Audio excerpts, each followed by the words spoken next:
네, 추모 물결과 애도 메시지 속엔 사고 원인 규명에 대한 요구도 있습니다.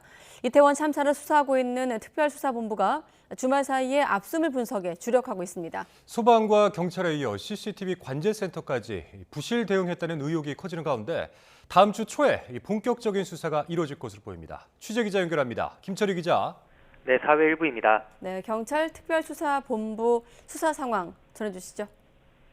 네, 특수부는 지난 2일 경찰과 소방, 시청과 구청, 서울교통공사에까지 수사관을 보내 강제 수사를 진행했는데요. 현재는 당시 확보한 압수물들을 중심으로 참사의 원인이 무엇인지, 또 참사 전후 피해를 막거나 줄일 수 있었는지 살펴보고 있습니다.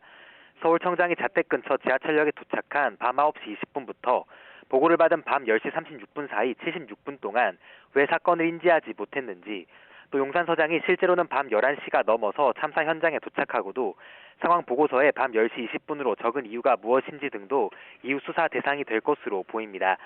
아직까지는 범죄 혐의점을 두고 조사한 것이 아니라 당일 참사 원인 등을 파악하기 위한 조사만 이루어져 입건자는 없는 상태인데요.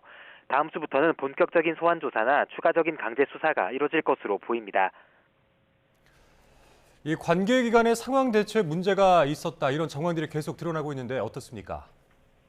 네, 수사와는 별개로 관계기관들의 대처가 미흡했다는 문제 제기는 계속해서 이어지고 있습니다. 용산구청이 운영하는 CCTV 통합관제센터에서도 문제가 드러났는데요. 현장을 내내 지켜보고도 참사가 발생한 뒤에야 상황을 보고한 것으로 확인됐습니다.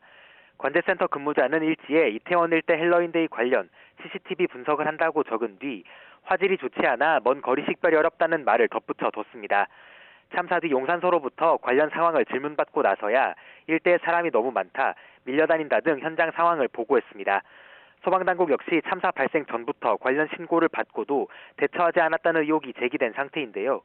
소방청은 지금까지 참사 신고가 밤 10시 15분에 처음 들어왔다고 거듭 주장해왔지만 오늘 브리핑을 통해선 현장 관련 신고가 한 건 더 있었다고 인정했습니다.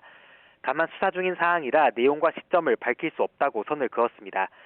제기된 의혹들은 이후 특수본 수사를 통해 밝혀질 것으로 보입니다. 지금까지 사회 일부에서 전해드렸습니다.